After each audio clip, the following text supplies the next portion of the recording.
비트코인이 단순한 투자 수단을 넘어 국가의 공식 자산이 될 수도 있는 시대가 오고 있습니다. 한번 상상해 보시죠. 한국은행이 금과 달러 옆에 비트코인을 보유하는 세상을요. 말도 안 돼 라고 생각하시나요? 그런데 이미 정치권의 논의는 이 방향으로 움직이고 있습니다. 미국에서는 트럼프 대통령이 가상자산의 우호적인 정책을 발표하면서 비트코인 가격이 급등했고, 이제 우리나라 민주당도 비트코인을 외화 보유고에 편입하는 방안을 공론화하기 시작했습니다. 지난 1년간 비트코인은 큰 폭으로 상승했습니다. 많은 투자자들이 큰 수익을 얻었지만 우리나라는 이런 글로벌 트렌드에 제도적으로 대응하지 못하고 있었어요. 가상자산 투자자들 또한 묻지마 투자라는 오명을 쓰고 있었습니다. 민주당 비트코인 외화 보유고 편입 논의 시작. 이 뉴스가 왜 중요할까요? 첫째, 여러분의 가상자산 투자가 더 이상 투기가 아닌 합법적 자산 투자로 인정받을 수 있는 전환점이 될 수 있습니다. 둘째, 미국, 중국 등 경제 강국들과의 디지털 화폐 경쟁에서 한국이 뒤처지지 않기 위한 중요한 움직임입니다. 셋째, 여러분이 소유 중인 비트코인의 가치가 국가 정책에 의해 안정성을 확보하고 제도권에 편입될 수 있는 기반을 마련할 수 있습니다. 비트코인을 국가 외환 보유고에 편입한다는 것은 단순한 정책 변화가 아닙니다. 이는 디지털 시대의 새로운 경제 질서에 한국이 어떻게 대응할 것인가의 문제입니다. 트럼프 정부가 추진하는 가상자산 혁명에 한국은 어떻게 대응해야 할까요? 그리고 이것이 여러분의 자산과 미래에 어떤 영향을 미칠까요? 저와 함께 아주 쉽고 간단하게 알아보겠습니다.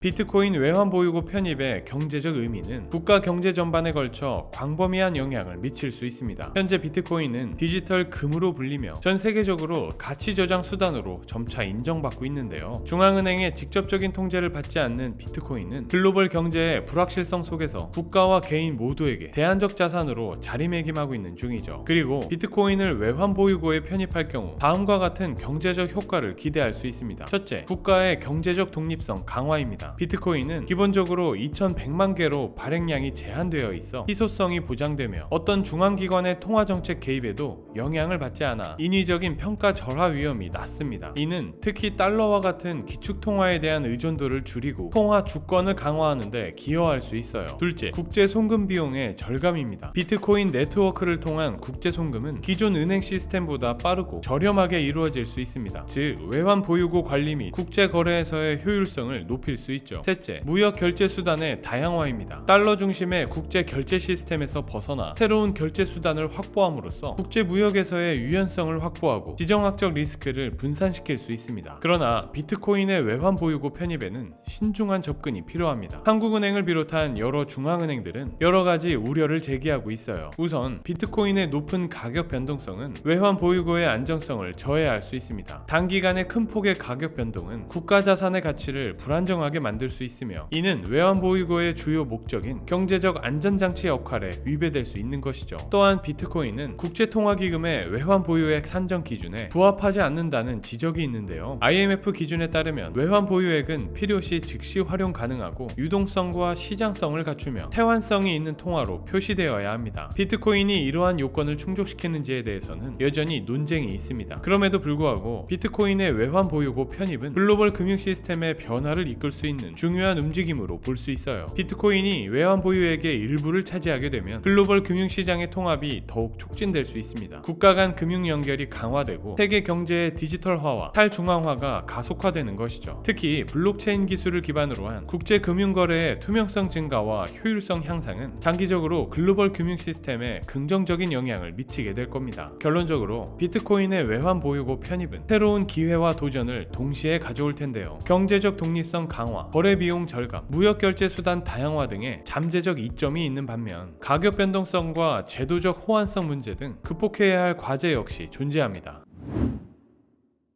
이제 한국의 가상자산 정책 현황과 그 문제점에 대해 살펴볼까요? 비트코인의 외환 보유고 편입 논의는 단순히 글로벌 트렌드를 따라가는 것을 넘어 우리나라의 가상자산 정책이 얼마나 준비되어 있는지 점검하는 계기가 될 수 있습니다. 한국은 세계적으로 가상자산 거래가 활발한 나라 중 하나인데요. 2023년 기준 국내 가상자산 시장 규모는 약 30조 원에 달하며 전 세계 거래량에서 차지하는 비중도 상당히 높습니다. 특히 20에서 30대 젊은 층 사이에서 가상자산 투자는 이미 대중 대중적인 재테크 수단으로 자리 잡은 지 오래죠. 정부는 이러한 시장의 성장에 발맞춰 2021년부터 가상자산 사업자를 등록제로 운영하고 자금 세탁 방지와 같은 규제를 강화해 왔습니다. 또한 2024년부터는 가상자산 소득에 대한 과세를 본격적으로 시행하기로 하면서 제도적 틀을 마련하고 있어요. 하지만 이런 노력에도 불구하고 여전히 여러 문제점이 존재합니다. 한국 가상자산 정책의 가장 큰 문제는 제도적 불확실성입니다. 정부가 규제를 강화하겠다고 발표할 때마다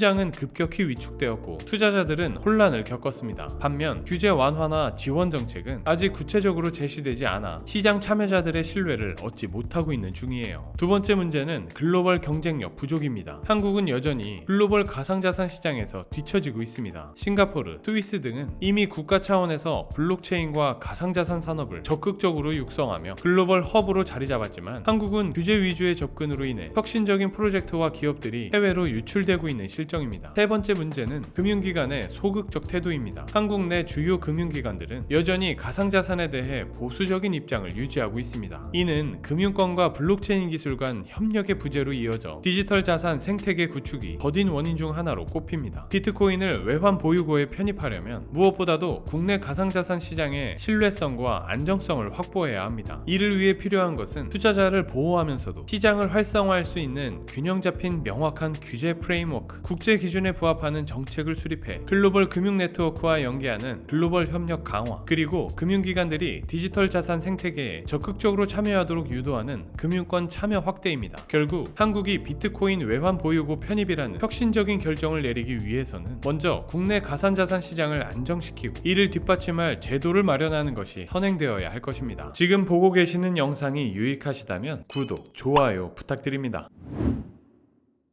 이제 비트코인을 외환 보유고에 편입했을 때 예상되는 장단점을 살펴볼까요? 이 문제는 단순히 찬성 또는 반대로 나눌 수 없는 복잡한 이슈입니다. 비트코인 편입의 첫 번째 장점은 외환 보유고의 다각화입니다. 전통적인 외환 보유 자산인 달러, 유로, 엔화 등과 함께 비트코인을 보유하면 리스크를 분산시킬 수 있습니다. 특히 인플레이션이나 지정학적 리스크에 대한 해지 수단으로 작용할 수 있죠. 두 번째 장점은 높은 수익 잠재력입니다. 비트코인의 가격 변동성이 크다는 것은 단점이 될 수도 있지만 동시에 높은 수익을 얻을 수 있는 기회이기도 합니다. 실제로 비트코인은 지난 10년간 다른 어떤 자산보다도 높은 수익률을 보였습니다. 세 번째 장점은 국제 금융 시스템에서의 영향력 확대를 기대할 수 있다는 점입니다. 비트코인을 공식적으로 외환 보유고에 편입한다면 한국이 디지털 자산 시대의 선도 국가로 자리매김할 수 있는 기회가 될 수 있습니다. 그러나 이런 장점들 못지않게 위험 요소도 무시할 수 없는데요. 가장 큰 단점은 비트코인의 높은 가격 변동성입니다. 비트코인의 가격은 하루에도 수십 %씩 오르내리는 경우가 있어 외환 보유고의 안정성을 해칠 수 있습니다. 한국은행이 지적한 대로 이는 외환 보유고의 주요 목적인 필요 시 즉각적인 유동성 확보와 상충될 수 있습니다. 두 번째 단점은 규제 리스크입니다. 전 세계적으로 가상자산에 대한 규제가 계속 변화하고 있어 향후 비트코인 사용이 제한되거나 금지될 가능성도 배제할 수 없어요. 세 번째 단점은 기술적 리스크입니다. 해킹이나 시스템 오류 등으로 인한 손실 가능성이 전통적인 자산보다 높습니다. 세계 각국의 반응도 엇갈리고 있는데요. 엘살바도르는 2021년 비트코인을 법정 화폐로 채택했고 일부 국가들은 중앙은행 디지털 화폐 개발에 박차를 가하고 있습니다. 반면 중국 같은 국가는 가상자산 거래를 전면 금지하는 등 강경한 입장을 취하고 있죠. 미국의 경우 SEC가 최근 비트코인 ETF를 승인하면서 제도권 편입이 가속화되고 있습니다. 그러나 연방준비제도는 여전히 신중한 입장을 유지하고 있습니다. 비트코인의 외환 보유고 편입은 혁신적인 시도가 될 수 있지만 동시에 상당한 리스크도 동반합니다. 따라서 신중한 접근이 필요한데요. 만약 편입을 결정한다면 전체 외환 보유고 중 아주 작은 비중부터 시작해 점진적으로 확대하는 방안을 고려해야 할 것으로 보입니다. 또한 비트코인 외에도 다양한 디지털 자산과 블록체인 기술에 대한 연구와 투자를 병행하는 것도 중요할 것입니다.